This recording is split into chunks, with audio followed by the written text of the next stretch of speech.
Bună ziua, dragi urmăritori ai canalului de YouTube Lanțul Alimentar. Anul agricol 2025 se prezintă ca un an bun, chiar foarte bun, cel puțin la grâu și la orz, dar și la rapiță. Rămâne de văzut ce se va întâmpla la porumb și la floarea soarelui. Sunt știri, sunt relatări, sunt reportaje care arată recolte bune. Am stat și eu de vorbă cu fermierii când am avut ocazia să-i întâlnesc și parcă pentru prima oară după mulți ani de necazuri, starea lor de spirit este una bună. Sunt unii dintre ei onești, sinceri și spun, domnule, într-adevăr este bine. Dar ce vreau să vă spun cu această intervenție, încercați să nu vă lăsați influențați totuși de formule din acestea generalizatoare. Eu spun că este un an bun, fiindcă sunt și estimări ale Comisiei Europene, îmi spun și fermierii din teren și față de alți ani. Este un an mai bun față de alți ani când a fost secetă în mai multe regiuni. De ce trebuie să ne ferim în România de formulele acestea generalizatoare? Fiindcă ne duc într-o zonă nerealistă. Trebuie să vă spun un lucru.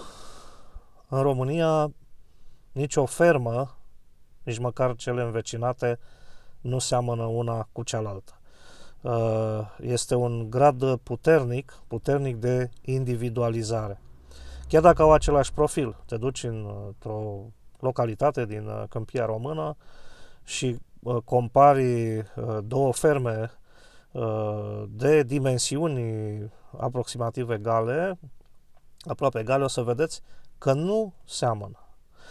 Fiindcă unii pot să irige, alții nu pot să irige. Și atunci lucrul ăsta face o diferență importantă în ceea ce privește recolta, mai ales la culturile de primăvară. Dacă nu poți să irigi porumbul, nu faci recoltele așteptate. Lucrurile au mers în asemenea direcție încât fermierii, dacă nu au posibilitatea să irige, nici nu mai seamănă porumb. Au renunțat la această cultură. Sunt ferme care și-au adăugat și un segment zootehnic și folosesc materia primă din câmp ca să îngrașă animalele, să le adauge valoare. Acum nu știu cât de mare este această valoare adăugată, iarăși contează foarte mult ce se întâmplă în ferma respectivă. Sunt fermieri care știu să lucreze bine pe costul de producție și sunt fermieri care nu știu să lucreze chiar foarte bine în ce privește costurile de producție și bagă în pământ mai mulți bani. Acum, prețurile în piață nu sunt niște valori neapărat absolute, fiindcă dacă un fermier a cheltuit 4.000 de lei cu o cultură de orz, să zic, și altul a cheltuit 3.500, poate chiar 3.000, asta contează în piață, la încasări, la același preț, fiindcă prețul e cel care e. Prețurile nu diferă foarte, foarte mult de la o regiune la alta, sunt cam aceleași. Deci, asta spun că e foarte important. Sunt ferme care s-au dotat, s-au mecanizat, sunt alte ferme care au renunțat să mai investească bani în utilaje și le închiriază. Agricultura românească este foarte, foarte mozaicată. Este foarte, foarte diversificată și de asta zic că nu luați foarte în serios formule generalizatoare de genul agricultura românească e în aer, e la pământ, parcă n-ar trebui să fie la pământ, și agricultura românească nu știu ce face, nu știu ce nu mai face. Evitați, sunt formule pe care le folosesc din păcate jurnaliștii, colegii mei, le folosesc și politicienii. Agricultura trebuie abordată de la o fermă la alta, trebuie analize, studiu de caz, cum se numește. Ce face fermierul, managerul fermei respective în ferma lui, ce decizii ia, ce resurse are, ce scopuri are și așa mai departe.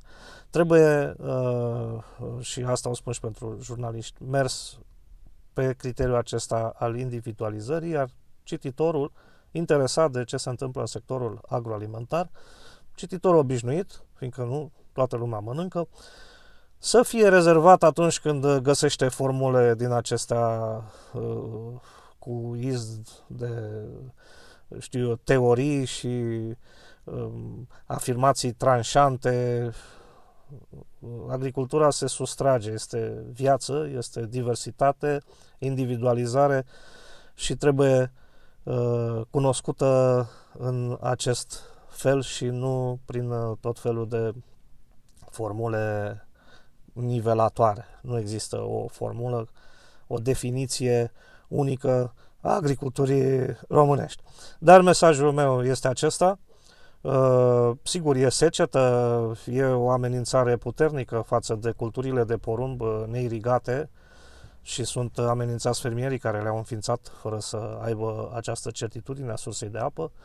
Dar, deocamdată, la grâu, la orz, la rapiță, lucrurile stau bine și încă o veste bună. România încheie sezonul agricol 2024-2025, s-a încheiat pe 30 iunie, pe primul loc în Uniunea Europeană la exporturi pe piețele terțe de grâu comun, de orz și de porumb. Iarăși, resping formula suntem grânarul Europei, o formulă politicianistă, propagandistică, dar iată, sunt ani când conducem detașat anul acesta clasamentul exporturilor, ceea ce înseamnă că suntem buni, contăm pe piața internațională a cerealelor, sunt numeroase țări în Africa, în Asia, care așteaptă cu nerăbdare grâul românesc. O zi frumoasă!